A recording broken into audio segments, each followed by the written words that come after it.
The train hissed as it slowed into the station, sending clouds of white steam curling through the cold Nebraska air. A single figure stepped off the last car, a young black woman, clutching a small leather suitcase like it carried her whole life. Her name was Amara. She had never seen land so open, skies so wide, or faces so pale. Her hands trembled, but not from fear, from hope. The kind of hope that had kept her alive through long nights in the South, working fields that never gave back. She had come here chasing a promise, a man's promise. A man named George Miller. A widower who wrote gentle words about loneliness, honesty, and wanting someone to share his life with. His letters had been kind. His words, patient. Amara believed him. Believed that maybe, just maybe, he saw beyond the color of her skin. The train pulled away behind her, and suddenly she was alone in the middle of nowhere. Dust rolled across the station floor. The wind carried the smell of wheat and coal.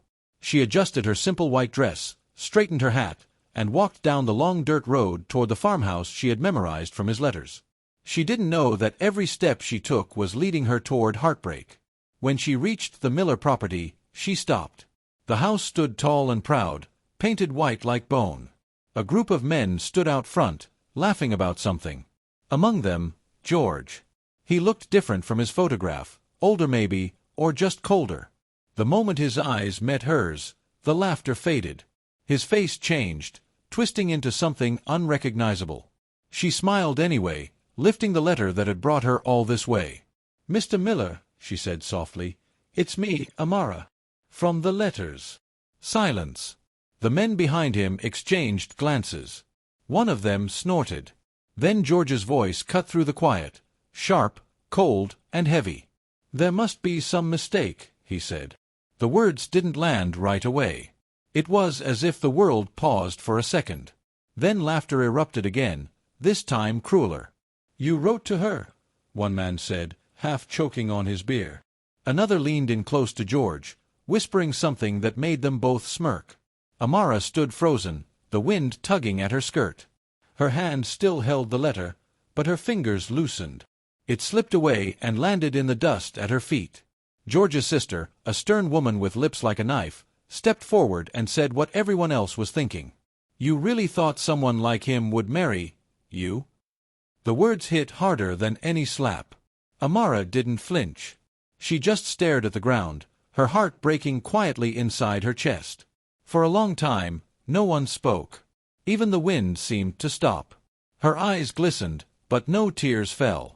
She bent down slowly, picked up her suitcase, and whispered, "I understand." Then she turned away. No scream. No fight. Just silence, the kind of silence that speaks louder than any words. As she walked down the dirt road, the sound of laughter faded behind her. The golden fields stretched endlessly before her, glowing under the dying sun. Her shoes were covered in dust, her dreams too.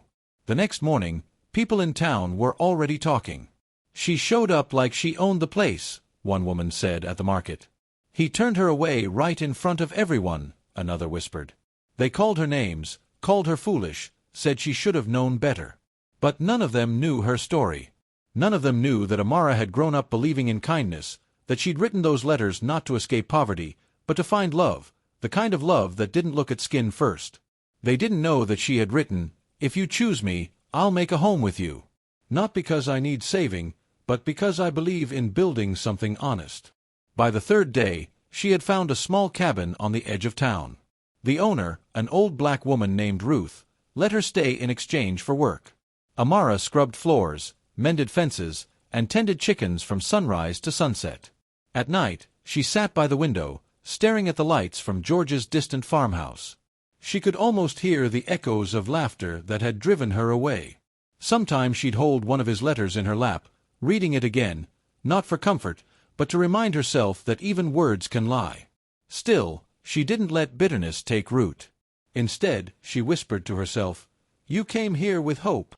Leave with dignity." Days turned into weeks.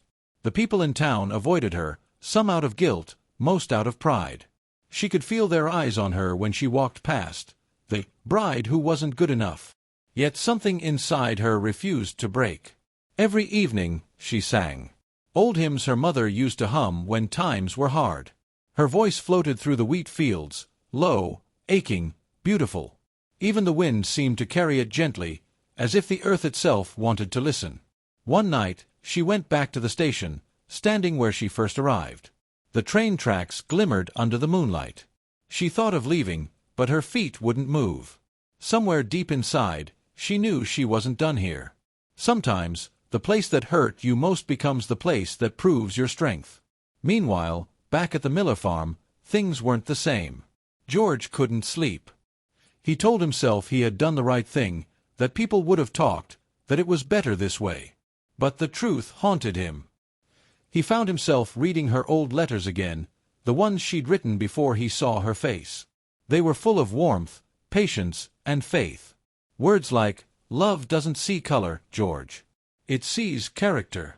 He had underlined that sentence once, back when he thought he understood it. The harvest came late that year. His crops were thin, his workers restless. Rumors spread that the soil had turned bad. Some said it was bad luck. Others whispered that maybe the land was cursed, that you can't sow cruelty and expect to reap peace.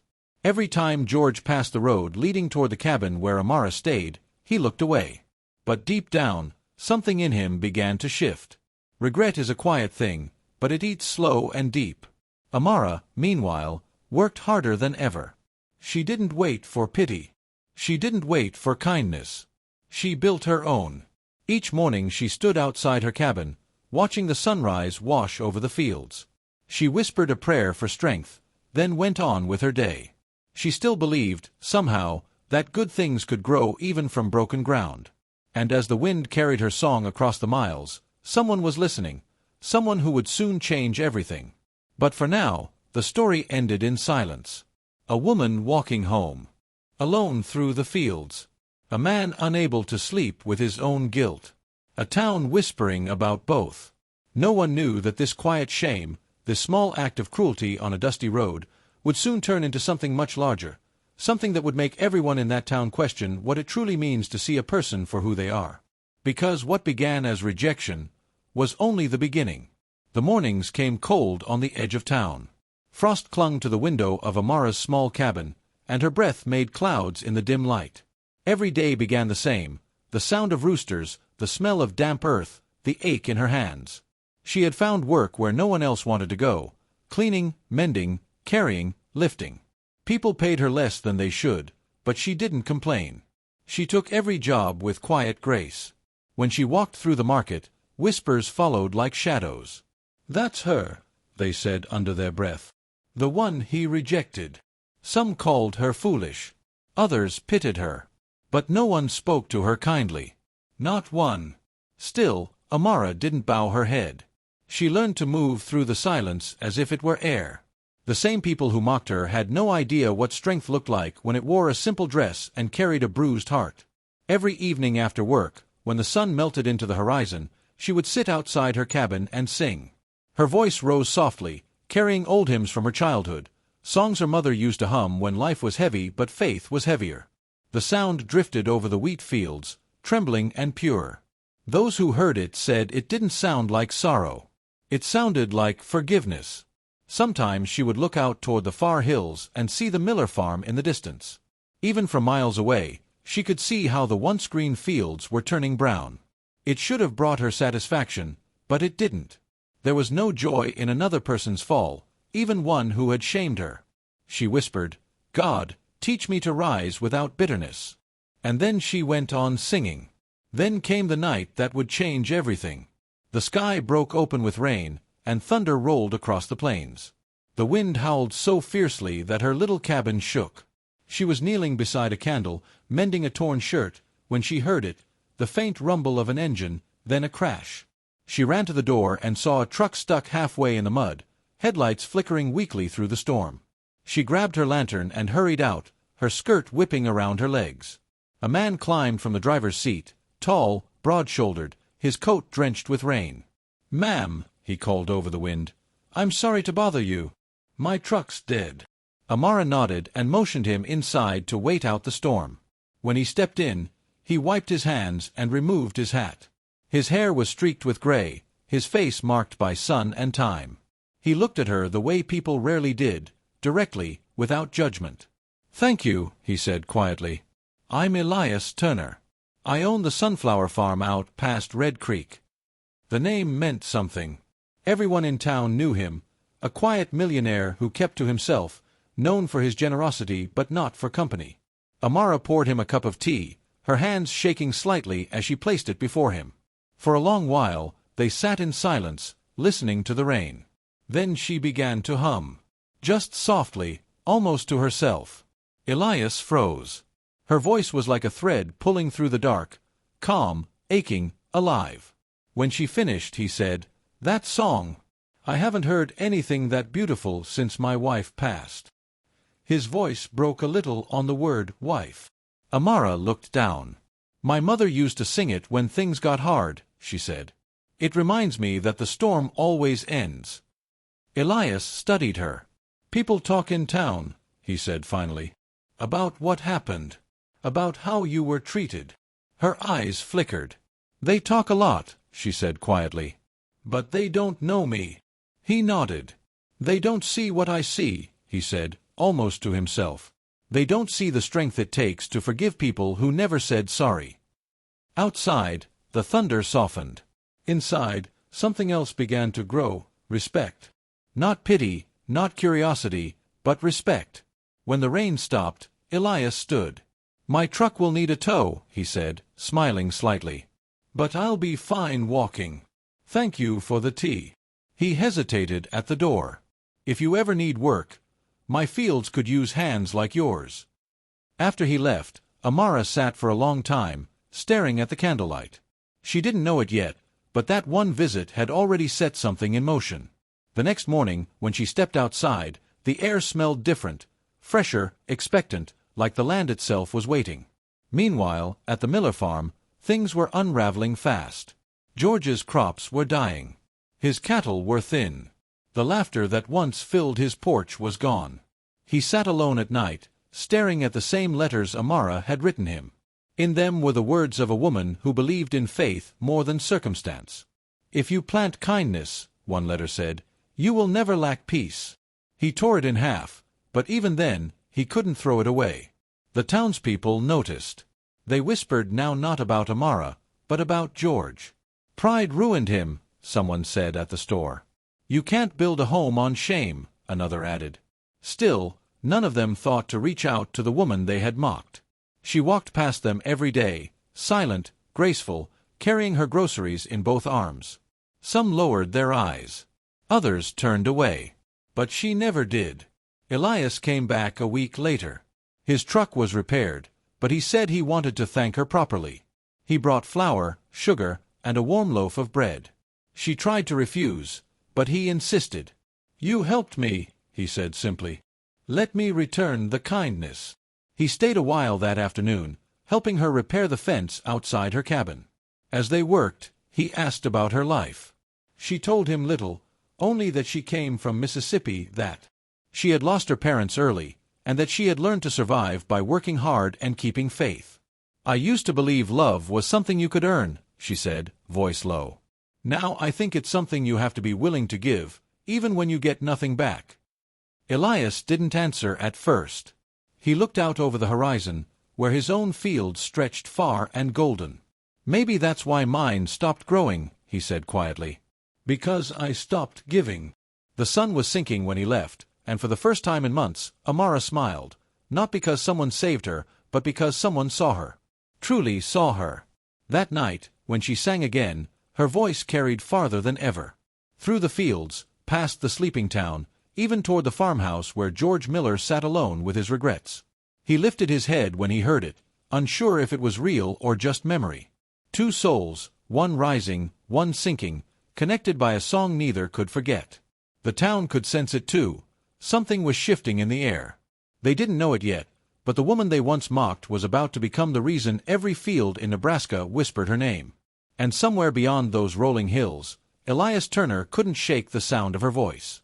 It stayed with him like sunlight after rain, warm, healing, impossible to forget. The morning light over Red Creek was soft and golden, washing the sunflower fields in warmth. Elias Turner stood by his porch, looking over the land he'd worked all his life.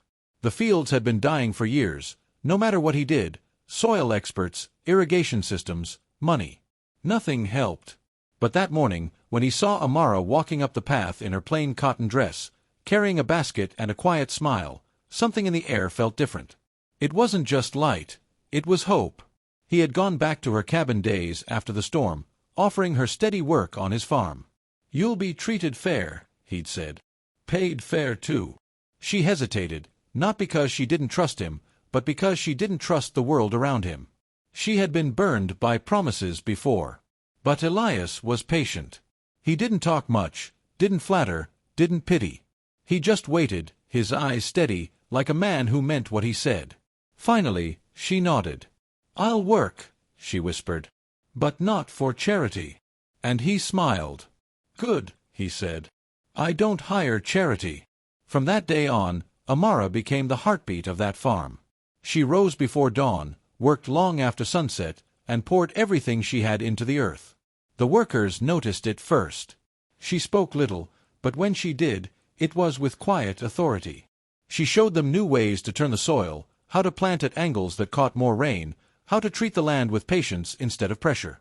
The men, skeptical at first, started listening.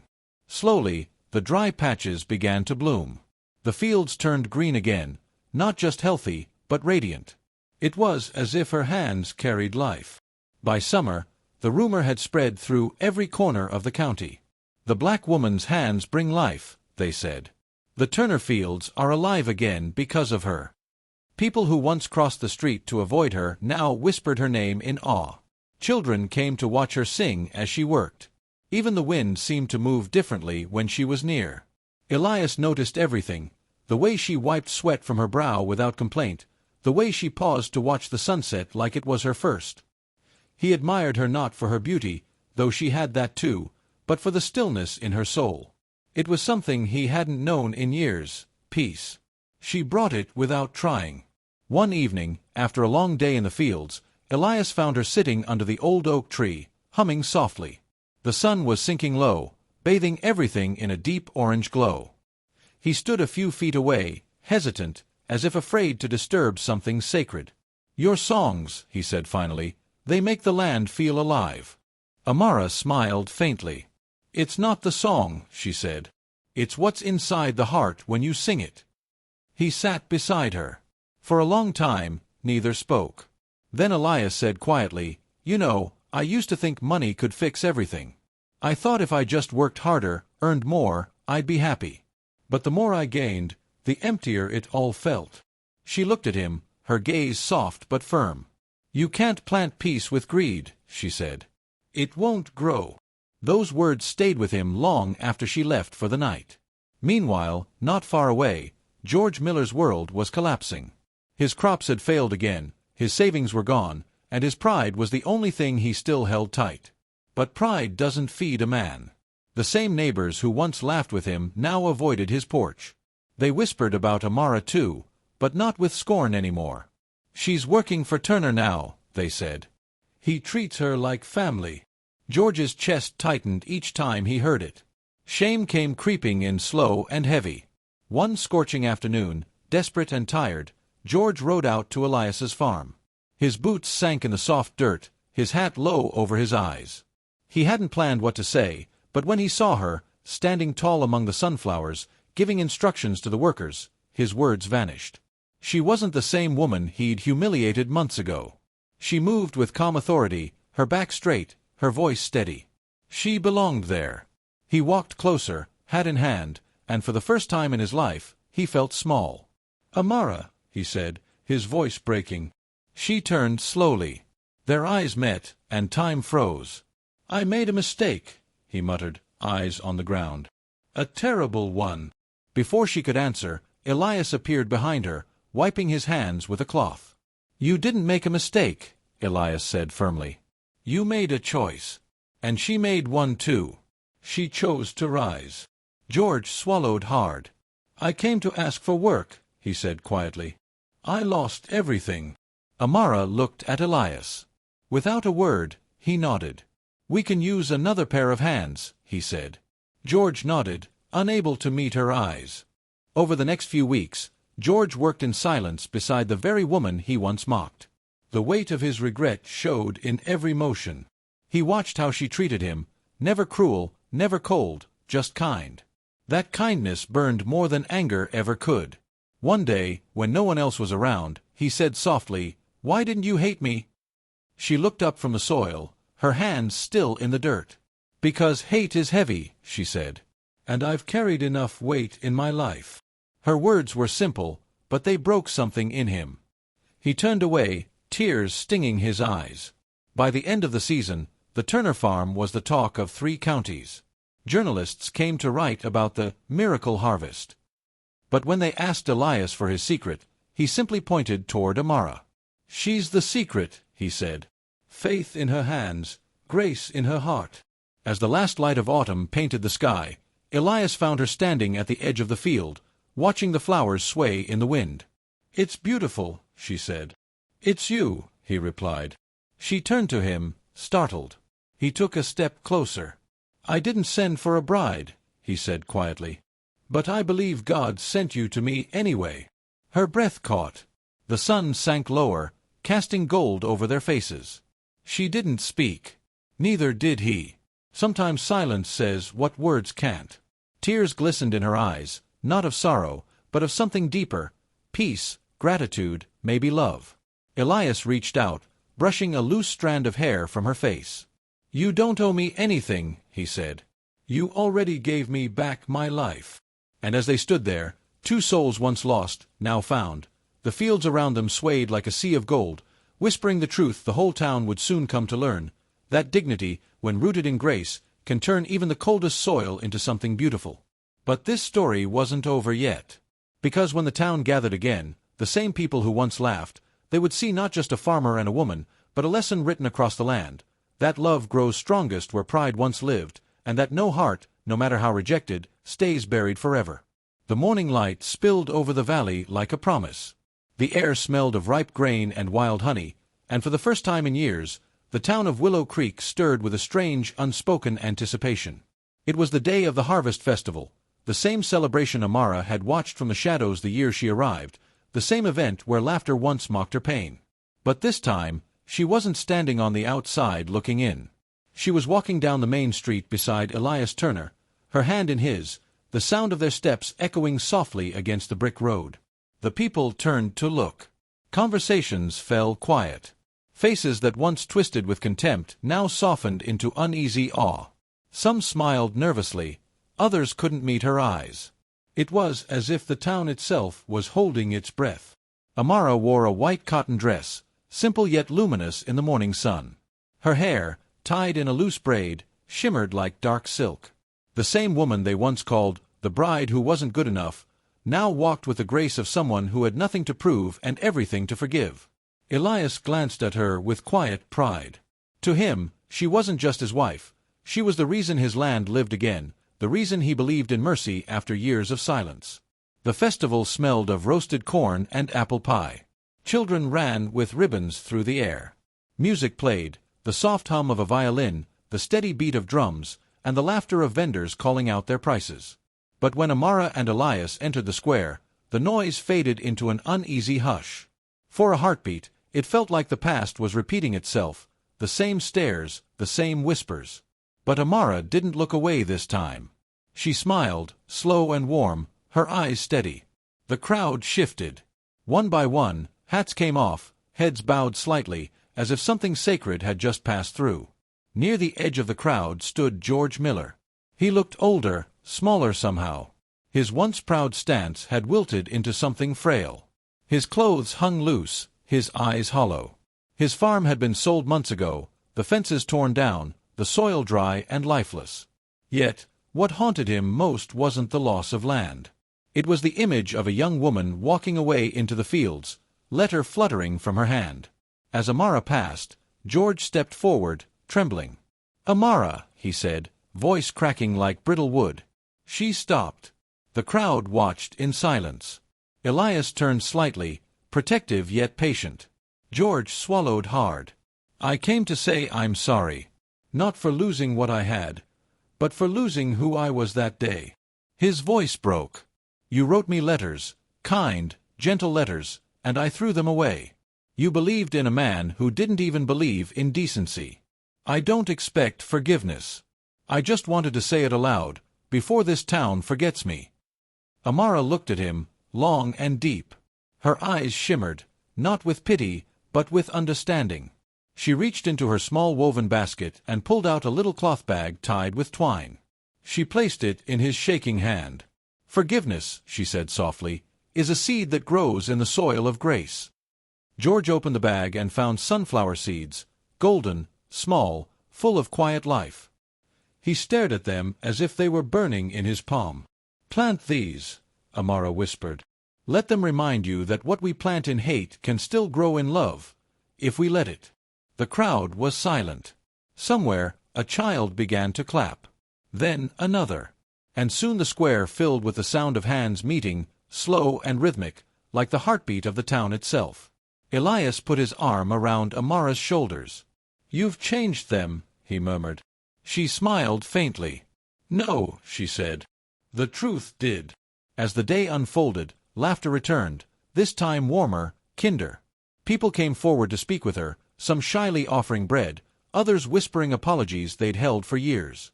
An old woman from the bakery pressed a jar of honey into Amara's hand. "For sweetness," she said. "For the bitterness we gave you." By sunset, lanterns flickered across the square. Children danced barefoot in the dust. Elias and Amara stood near the well, watching the sky blush crimson and gold. The air hummed with music and forgiveness. George stood alone at the edge of the field, staring at the seeds in his palm. Slowly, he knelt and pressed them into the earth. His fingers, once rough with pride, trembled as he covered them gently with soil. Above him, the wind carried Amara's voice, soft, distant, like the hymn she once sang in her cabin. Weeks later, bright yellow petals bloomed on the edge of his old farm, a small patch of sun rising from the ground he once cursed. Every morning, George came to sit beside them, hat in hand, whispering the same words, "Thank you." Amara's life became a quiet legend in Willow Creek. Not because she married a rich man, but because she turned humiliation into grace. People started telling their children her story during harvest time, about the woman who came on a train with nothing but hope and left behind a town that finally learned how to see. One evening, as the last light faded over the wheat, Elias wrapped his arms around her from behind. "Do you ever think about that day?" he asked softly. Amara nodded. "Sometimes," she said. "But not with pain anymore. That was the day I found my strength." "And you?" He smiled. "And I found faith again." The wind rustled through the sunflowers outside, their golden heads swaying gently toward the horizon. The camera would pull back slowly now, wide and endless, revealing a sea of gold stretching beyond the eye. The same fields that once whispered with cruelty now glowed with redemption. A voice rises over the music, calm, steady, eternal. Dignity doesn't need approval. It grows where the world least expects it, quietly, beautifully, forever.